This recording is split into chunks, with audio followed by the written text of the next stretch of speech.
Continuamos con la descripción de los tipos de datos que se les pueden asignar a los campos de las tablas. Vamos a ver los tipos de datos de opciones, aquellos en los cuales tenemos una lista predefinida de valores y el usuario pues debe elegir entre uno de ellos. Hay varias posibilidades. Vamos a la base de datos de formación y accedemos a la tabla de profesores.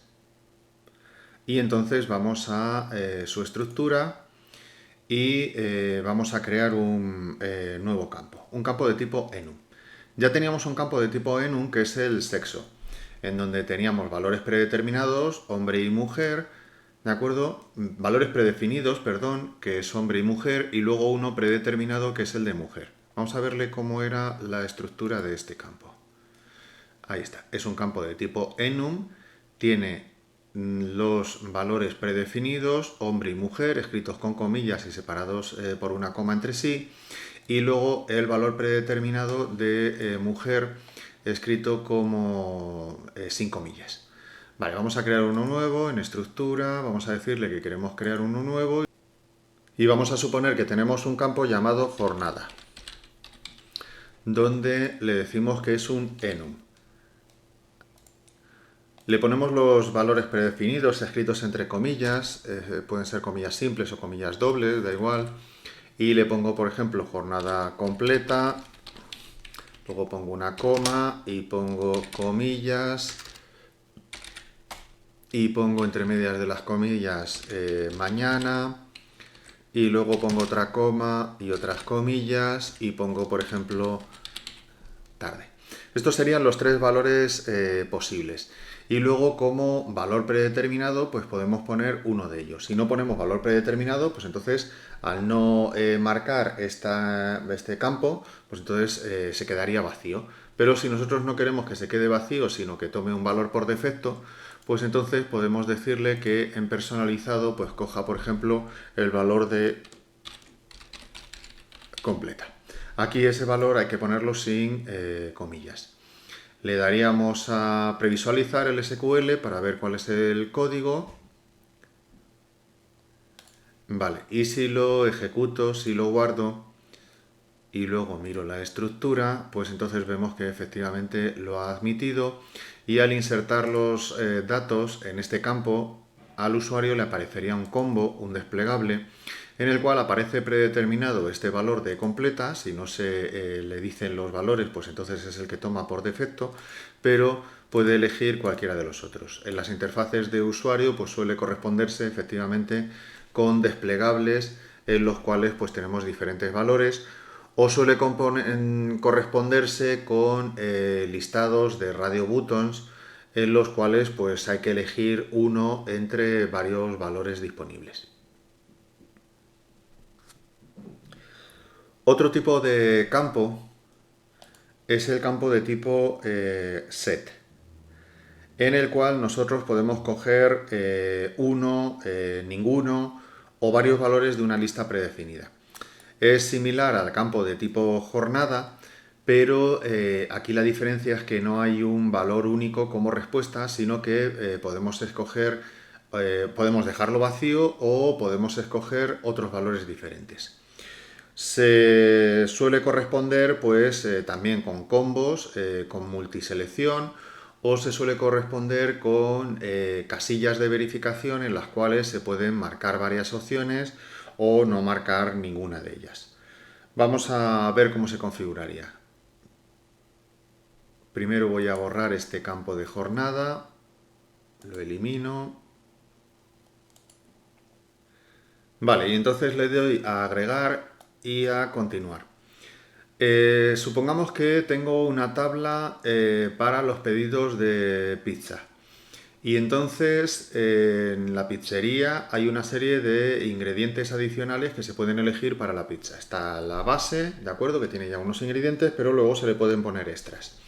Entonces podríamos tener el apartado de ingredientes extras, por ejemplo, y entonces eso sería un campo de tipo set, que vamos a buscarlo por aquí, set, que tendría varios valores posibles, valores que son opcionales, no hace falta seleccionar, se puede dejar sin marcar ninguno, o se puede marcar uno, o se pueden marcar varios. Supongamos, por ejemplo, que tenemos, pues yo qué sé, champiñón, coma, tenemos, por ejemplo, queso, vamos a poner cheddar, coma, vamos a poner, qué sé yo, aceitunas, otra coma, otras comillas, alcaparras, otras comillas, otra comilla y así pues todos los extras que se nos antojen. Anchoas va a ser el último que voy a poner yo. Vale, el usuario pues tendría todas esas opciones. No hay que poner evidentemente ningún valor predeterminado porque son todas las opciones opcionales.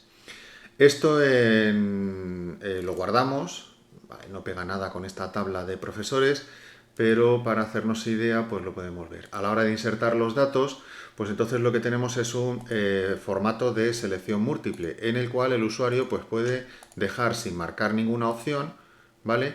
O puede marcar múltiples opciones con la tecla de control, con la tecla de mayúscula y luego introducir todas esas opciones como datos dentro de este campo. Esos datos luego se tratarían como una matriz dentro de ese listado.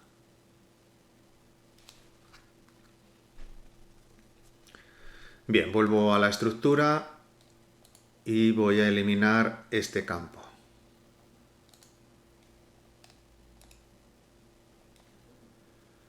Otro tipo de campo que tenemos es el campo de tipo booleano. En el campo de tipo booleano lo que tenemos son dos valores, admite el valor true o el valor false. Este tipo de campo pues, se utiliza para aquellos interruptores en los cuales pues, la casilla está encendida o está desactivada.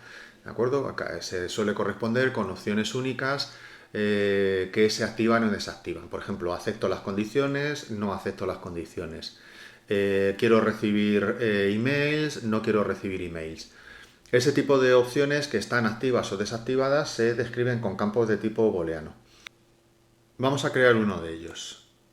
Le damos a continuar y vamos a poner, por ejemplo, un campo que nos diga si el empleado es fijo o no. Si tiene contrato fijo o no. Y entonces le decimos que sea booleano, ¿vale?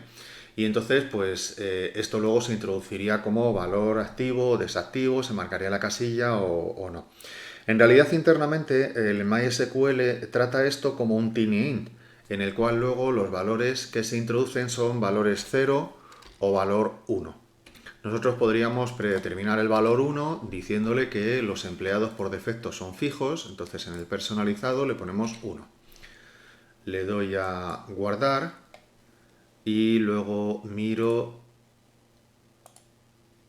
para insertar datos y entonces efectivamente pues vemos que aparece 1. Los valores válidos aquí serían 0 y 1. Fijaros cómo efectivamente nos ha guardado esto como un tiny-int. A pesar de haberle dicho que fuera un booleano, lo pone de esa manera. La mayoría de las bases de datos hacen esto también, es decir, no tratan directamente con el campo de tipo booleano, sino que lo transforman en un campo numérico. Un campo numérico en el que se introduce el valor 1 o el valor 0. En otros casos, pues también se hace con un campo de tipo enum, en el cual pues se pone el valor true y el valor false, o el valor activo y desactivo, o el valor sí o el valor no, y entonces se introduce. Pero el modelo más habitual es hacerlo como un campo numérico. No suele ser habitual que la base de datos admita el campo booleano y lo normal es esto, que lo convierta en un campo de tipo numérico con valores 0 y 1. Bien, y esto es todo por este vídeo. Hasta luego.